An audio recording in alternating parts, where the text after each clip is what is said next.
What's like coaching so many women? Shit. Char's just having a tantrum. No. Like a venter.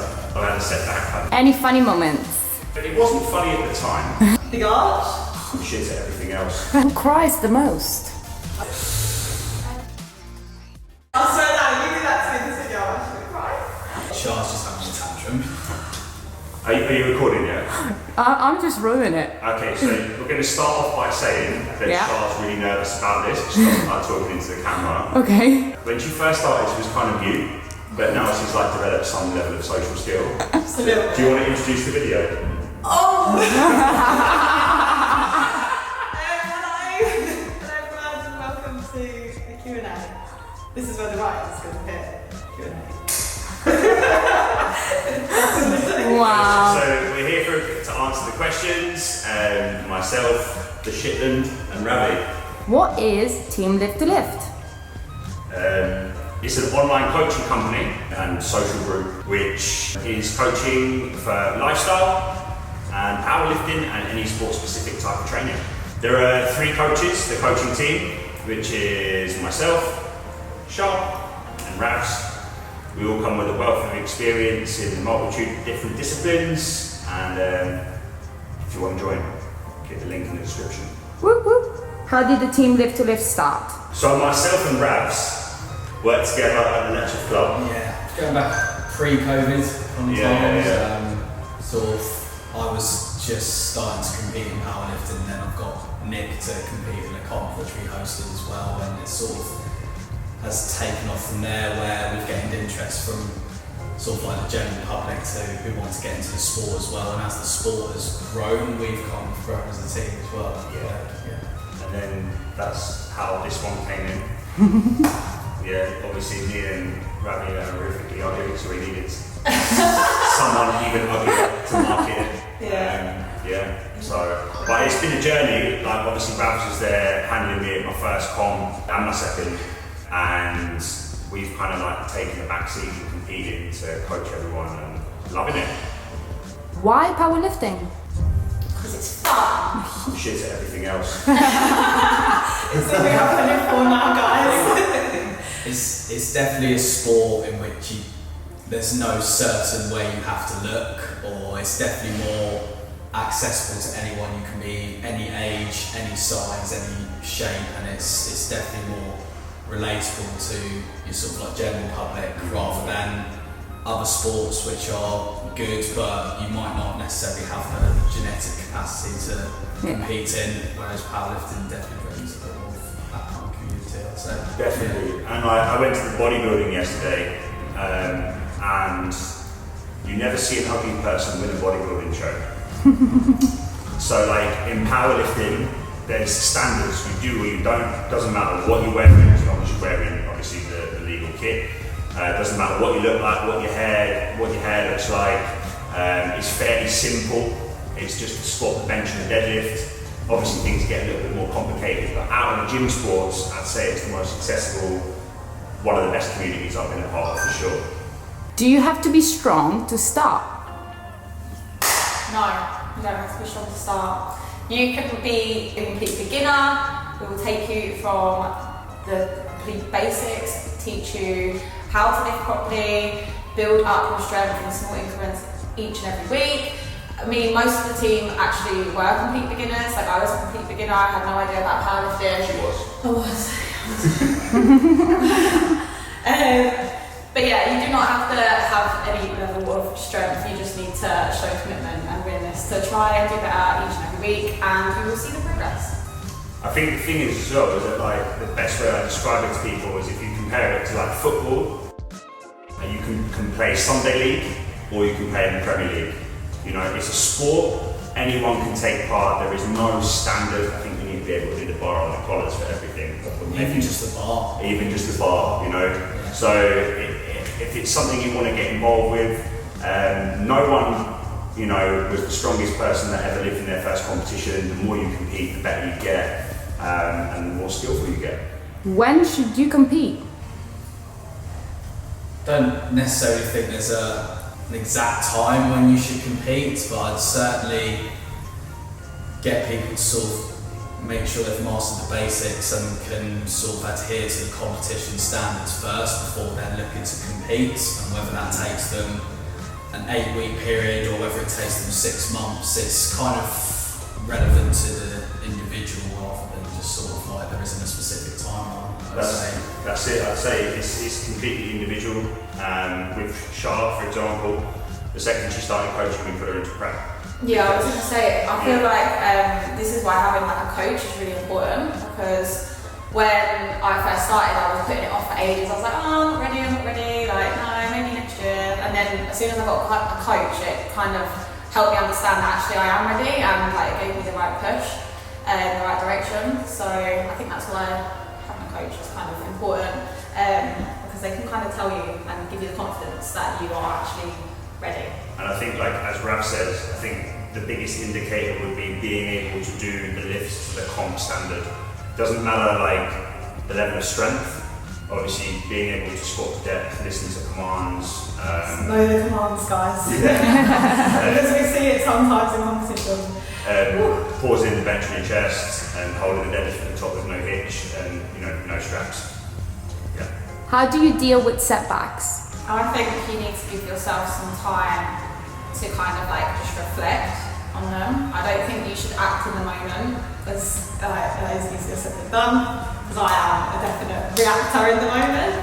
I love a sulk, right? Yeah. Everyone does. But now that I've got clients and they are really similar to me, that as soon as they fail something and they get in a huge sulk, it is quite frustrating. I'm trying to do better for you, okay? But I think it is important that you do give yourself some time to just kind of reflect and then kind of decide what you're gonna do to change. Like what can you control in this situation?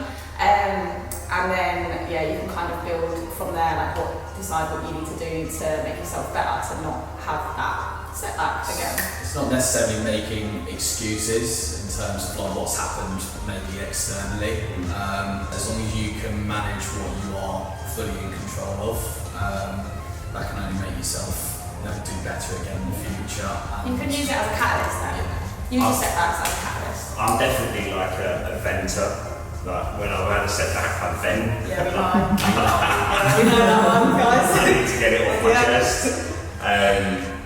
But like you said, there's only certain things you can control, and you only need to worry about those things. I think sometimes as well, like keeping your mind on the bigger picture, thinking about, okay, I've had a small setback, but if we compare it to last year, even with this setback, am I still ahead of where I was? I think we are very quick to compare ourselves to others.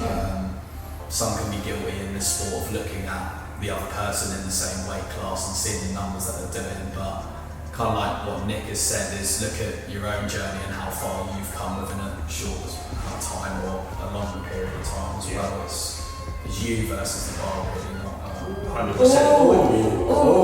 That would be the picture. just roll off the tongue. Who's involved behind the scenes? First of all, we have Bella behind the camera, who's quite often working behind the scenes to help us produce content. My girlfriend Soph, who sometimes does reels and sometimes steps into Bella when she's busy. 90% of the time she's Bella behind the camera. She does a lot of our editing. Char runs our social media and is also part of the coaching team. And then there's also myself and Rav who coach. Favorite lift to coach? Bench. Oh, you stole my one. I was going to say bench. Ladies. I like the bench because I like the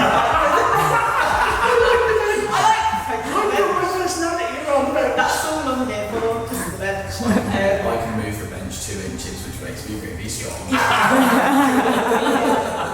Yeah, basically I just like teaching people how to cheat their way to the top. So I just think like I have quite a lot of experience in the bench press. That so like I know like quite a lot of mobility that's going to help that lift.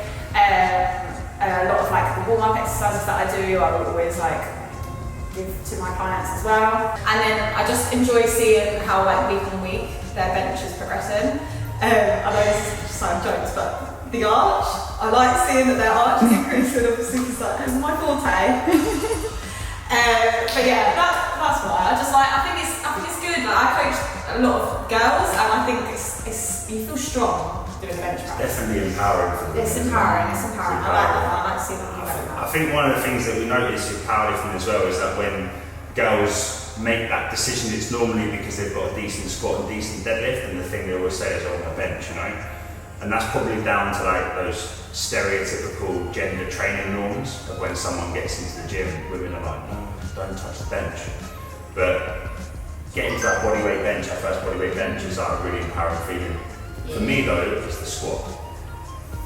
The deadlift is easy to coach, in my opinion. I think it's probably the easiest one to coach. But the squat is like, it's mental more than anything. There's so many things, like the fear of death is always there with the squat, right? Do you know what I mean? When it starts to get heavy, the fear of death is there. It's the first one, so it like sets the tone in me.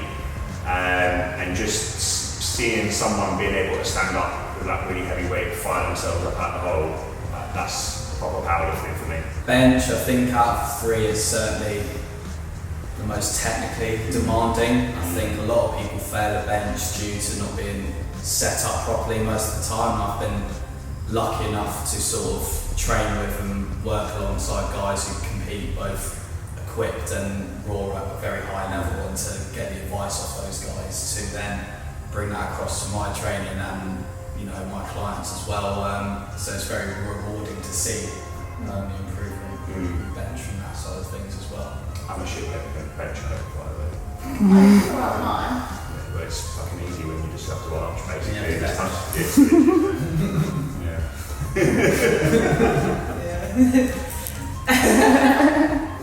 Any funny moments?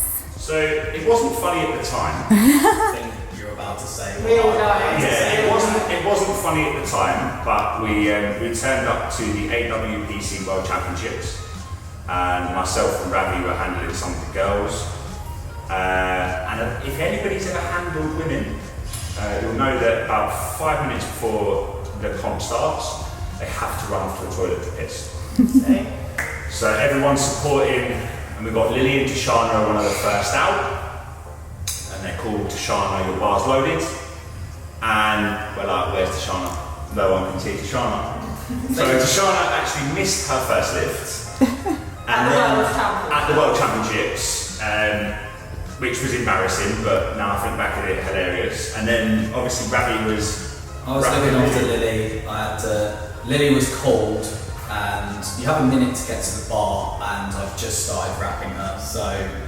And then she gets to the bar and starts flicking her hair. I think I just ended up shouting, Lily, unwrap your fucking bar. Lily, man! She's like, Lily, unwrap the bar! Like 3 seconds left or something. I think what topped it off is then I've gone on Instagram and seen on Jen's story, they've put a selfie of taking selfies in the toilets. I think it's very close to... Absolute nightmare. Very close to Hungary, where we went for the AWPC European Championships, and me and Nick knew what was coming. We took a team of 6, and they were all pretty much back to back in flight squats. So there was some panic amongst how we were going to wrap them all in time. Me and Nick weren't panicking. Yeah. We knew it was going to be hard though. We knew it was going to be hard. We were just dripping with sweat, hands couldn't open, and again Lily, and to be honest Lily, I'm not sorry. She's then just whispered in my ear, I've put in a 4 for 10.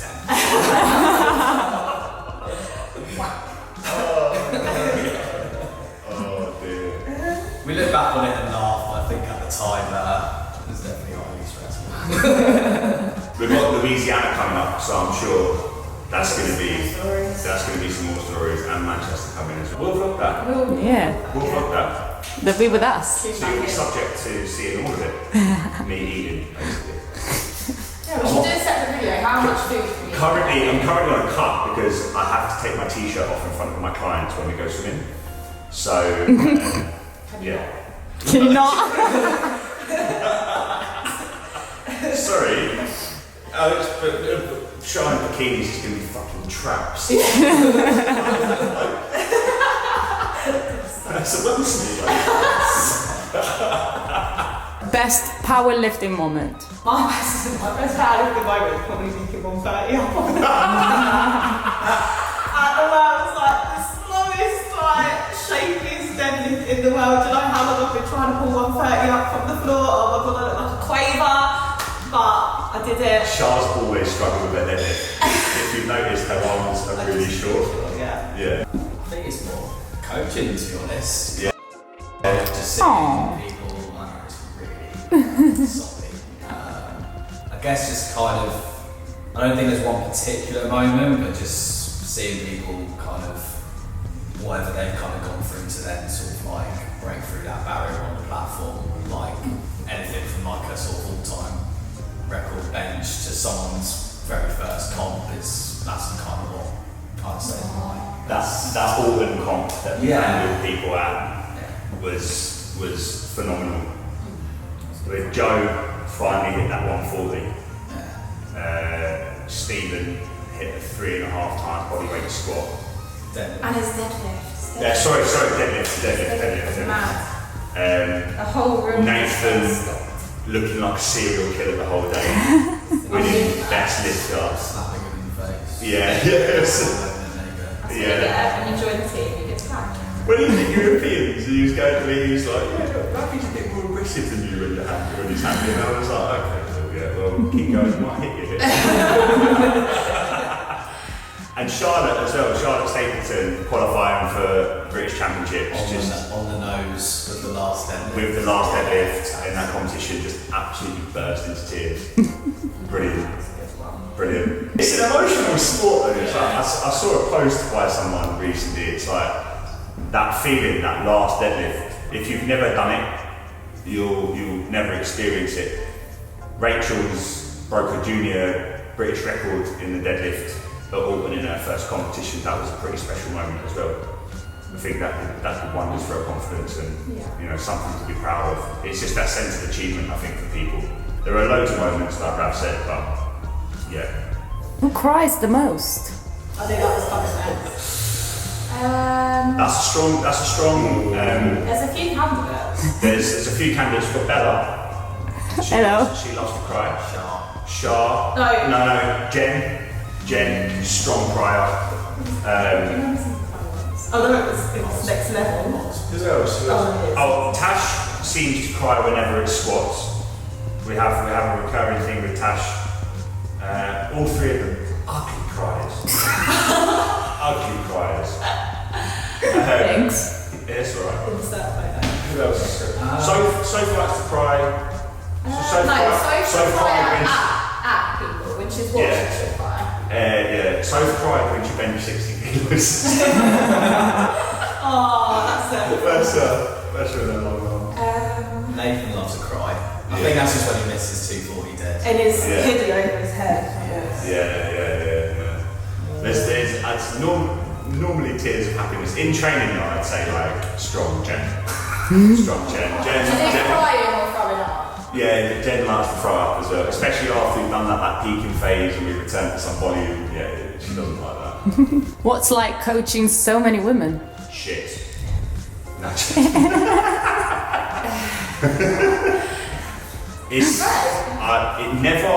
The first thing is it never intended to be like that. But we all inspire each other. They vibe off each other, they get inspired by one another, and even people that we have conversations with in the gym, random people be like, oh, I watch your girls lift and it's really inspiring. And they believe that they can't do something, so when they do it, and you can show them to themselves, it's really rewarding. Obviously there are downsides quite a few times, like they run away to go to the toilet 5 minutes before they're meant to warm up, and there's a lot more tears. You can't be as hard on them. I try to treat them like men, doesn't always work out. No, we always sync up our menstrual cycles. Oh god, yeah. That's a bad little thing. bonds we have. Worst person to coach? Char's really hard to coach. I'm actually not. She is really hard to coach, never listens. Yesterday, she was meant to be preparing herself mentally, getting herself in the zone. I went back and Ravi, I was like, Nick, I just can't deal with him. Right, I'm saying like, focus on what we're trying to do. We're trying to win a British Championships here, Char. What does she do? She watches a dog's last moment before I the didn't think that. I came across it. Right, well, why are you looking at your phone when you're training? Because just get in the zone. Yeah, by looking and then obviously cried. And then wasn't in the right frame of mind to do her last bench. But I do it. You did. Yeah. You did, but you might have done it better. You might have been more of a confidence boost. You might have been like, wow, look at how fast that's moved. Do the rest. I can tell that he agrees. No. No, yesterday he was like, yeah, like Nick. If we were to be coached, I think we'd be the worst. Yeah, you would. What are your ambitions for coaching and the team? Right. Retire. Kill him off. Not lose all my hair. Find a lovely apartment in the Middle East. Yeah, if anyone knows any guy in Abu Dhabi in Dubai, God's sake. I think like we just want everyone to grow, like the coaching team to be able to like become one of the biggest teams of powerlifting in the UK. We understand that's going to take time. We understand that that's going to involve us still keeping on top of information, education, etc., experience, but just to keep developing. That will come, that prestige will come with time as athletes train in the sport for long enough and get better, because strength is a marathon and it takes time. The more you compete, the better you'll get, the better you understand the sport. So it's a work in progress, but we just want it to be bigger than it is. Yeah, I think this year was a good year because we were like dipping our toes in different federations, competitions. We've travelled a lot this year as well. And yeah, I think each year it's just pushing ourselves to try and be at as many competitions as we can, get our name out there more. Like I was saying earlier, taking people from complete beginners, getting them qualified for like British Championships and things like that. It's just a really good confidence boost for those people, I think. I think as well, one of the things for me is I understand that coaching is an expense to people, and genuinely, like especially in the cost of living crisis, some people can't afford it. So there's some thoughts going on at the moment about providing information for a much cheaper rate, which is something that I'd like to be able to do as well. Get into the more education side of things. As much as I love in-person PT, like I am nearly 32, and I don't want to be like a 60-year-old weird guy on the gym floor, you know what I mean, when I'm like 60 years old. It's kind of creepy. I'm not creepy. The greatest thing is that I want everybody around to win. I know that sounds so cliche, but yeah. It's been great seeing it sort of started as a team of 3 or 4 to now having over 20 in the space of 18 months. It's brilliant. So not only growing the sort of clientele, but then also what we offer as well, not just pure coaching like Nick said, like education, or even just like keeping our guarantee of having a coach on the day kind of thing. Yeah, that's something that I think like we was of great importance, like looking from a business perspective, like being able to compete with other coaches. One of the things that I always thought was quite wrong about the powerlifting world was that if someone is paying you to coach, your coach should be there on the day, obviously given certain circumstances. But I guess like the price of coaching in powerlifting is quite low as it is, so it doesn't really factor that in. I think especially if you're going to your first competition, you need to have someone there. I think the sport has grown massively to the point where you can literally just rock up in a pair of sleeves and a belt and go by yourself. I think you always need someone there just as a bit of guidance to see if, from an outside perspective, to see if things are going wrong. Yeah, I know some people are against this, seeing posts about, stop shouting cues at your lifters, but I think it really helps me. If anybody's ever done a squat in a powerlifting meet, you'll know exactly what I mean. You could spend months coaching a slower eccentric, tight upper back, or whatever. The second you get up there with nerves hit, bam, all out the window. So having somebody there on the day to actually, even if it's just shout tightness, would make a world of difference to me. I know it would.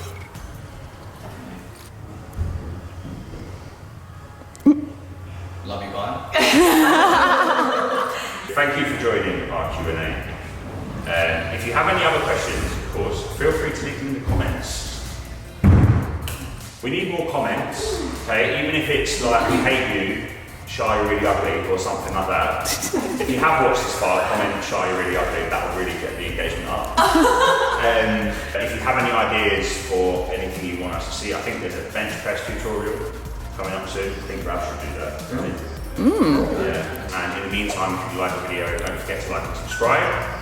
If you're interested in being coached by one of us, very good looking people and sharp.